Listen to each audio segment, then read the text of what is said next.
Olá, pessoal.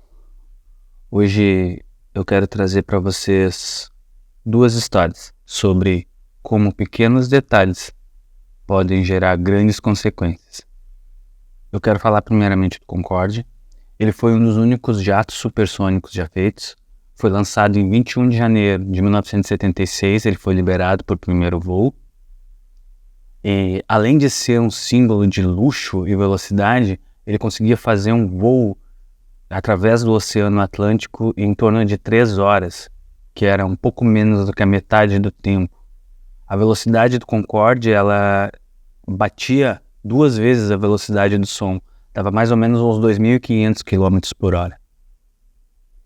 Mas devido a vários detalhes, ele tinha que ter uma estrutura diferente para poder voar, porque pela velocidade, pelo tipo de material que precisava para que ele pudesse se sustentar no ar, o Concorde acabava tendo menos passageiros do que os aviões, os voos comerciais comuns. Bom, mas eu não vim aqui para ficar falando só do Concorde, mas eu queria falar do acidente que foi o início do fim do Concorde. No dia 25 de julho de 2000, o voo 4590 decolou de Paris com destino a Nova York às 4h42 da tarde. A bordo estavam 100 passageiros e 9 tripulantes. Esse voo nunca chegou no seu destino. Durante a corrida de decolagem, um pneu do Concorde estourou e a explosão do pneu danificou o tanque 5, resultando em um grande vazamento de querosene que pegou fogo. Os motores 1 e 2 perderam a potência e a aeronave começou a sair do eixo da pista. Apesar dos esforços da tripulação, a aeronave não conseguiu ganhar altitude suficiente e acabou caindo em um hotel próximo a Paris, apenas 2 minutos depois da decolagem. E qual é o ponto principal? Por que o pneu estourou? Pneu de avião, né? Um pouco antes da corrida de decolagem do Concorde, o avião DC-10 da Continental Airlines havia deixado uma pequena tira de metal enquanto decolava. E durante a corrida do Concorde, ele passa em cima dessa tira. E o avião supersônico mais rápido do mundo foi derrubado por uma pequena tira de metal. Agora, indo para um texto bíblico que talvez muitos de nós conheçamos. Lá em Cântico dos Cânticos, capítulo 2, versículo 15, nós lemos: apanhai-nos as raposas, as rapozinhas que fazem mal às vinhas, pois as nossas vinhas estão em flor. Aqui as rapozinhas representam pequenos detalhes que, se não são tratados, podem causar grandes estragos. Assim como a tira de metal causou o desastre do Concorde, pequenas negligências ou problemas não resolvidos em nossas vidas podem levar a consequências devastadoras. Os pecados, assim como as raposinhas, eles podem começar pequeno, imperceptível. Tem hábitos que a gente constrói que nós não percebemos, que são hábitos pecaminosos. Como diz Augusto Nicodemos, o nosso coração é uma fábrica de ídolo. Qualquer coisa no meu coração que tomar o lugar de Deus pode se transformar em um ídolo e pode começar como uma pequena raposinha.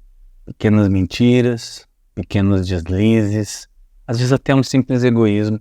Tudo isso pode parecer insignificante no início, mas com o tempo eles corroem o nosso coração, corrompem o nosso caráter, porque ninguém acorda um dia e pensa: não, hoje eu vou desviar milhões, hoje eu vou roubar um banco. Não, normalmente uma pessoa que rouba um banco, ela vai ter roubado alguma coisa menor, ter tirado vantagem de alguém, ter sonegado um imposto. O que nasce grande é monstro, né? Mas tudo na nossa vida começa pequeno, inclusive os pecados. Tem um livro do Frank Peretti, O Pacto. Se você tiver acesso a esse livro, leia você não vai se arrepender. Ele justamente faz uma boa analogia de como a gente acha que tem domínio sobre o pecado e muitas vezes não percebe que o dominado somos nós. É crucial que a gente esteja atento aos pequenos pecados no nosso dia a dia. E assim como Davi, a gente tem que orar para que Deus sonde o nosso coração e nos mostre aquilo que está imperceptível aos nossos olhos.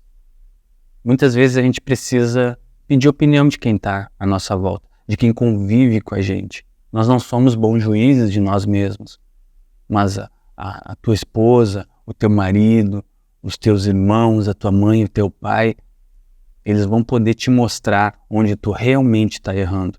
Se tu fizer uma pergunta sincera, com intenção sincera de te autoavaliar, ou melhor, de receber uma avaliação do alto, porque seja outro que te louve, não é o que diz a palavra, então a gente tem que ter humildade também para pedir opinião, até mesmo uma opinião crítica, até mesmo uma opinião, vamos dizer assim, para confrontar aquilo que a gente não percebe em nós mesmos.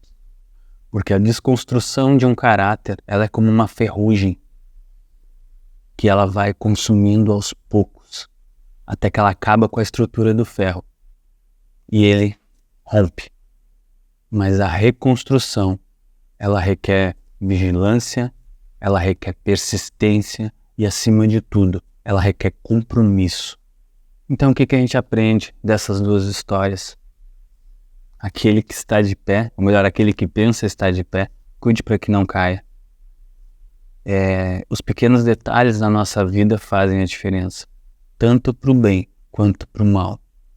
Tem muitas coisas que não são necessariamente pecaminosas. Tem muitas coisas que nós podemos fazer dia após dia que nos é lícito, nos é permitido, mas que se nós não aprendermos a ter equilíbrio, essas coisas podem se tornar pequenas raposas, destruindo aquilo que a gente tem de mais precioso, o nosso relacionamento com Deus e o nosso relacionamento com aqueles que a gente ama. E sobretudo, o que a gente deve guardar. Nós temos que guardar o nosso coração, porque se ele for contaminado, toda a nossa vida vai acabar contaminada, todas as nossas atitudes, todos os nossos comportamentos. E o Senhor nos chama para um compromisso, para uma autoavaliação, para não cuidar só do pecado grosso, só do pecado grande, só do pecado óbvio, mas para cuidar aquilo que a gente sabe que o Espírito dele nos convence de que não agrada a ele. Porque tem coisas que para os outros pode ser tranquilo, mas para ti não é. E é tu que tem que cuidar do teu coração. Diante de Deus, tu tem que apresentar o teu coração. Ninguém vai apresentar o teu coração para ele. Então, o meu desejo, a minha oração nessa noite é que a gente possa ter essa consciência de que as pequenas coisas fazem sim a diferença, pro bem ou pro mal. E que a gente não deixe nenhuma raposinha tomar o nosso coração e destruir a nossa vida, que é aquilo que a gente tem de mais precioso. Muito obrigado pela tua presença aqui. Espero que você tenha sido abençoado com essa palavra. Não se esqueça de se inscrever, deixar o joinha. Tamo junto.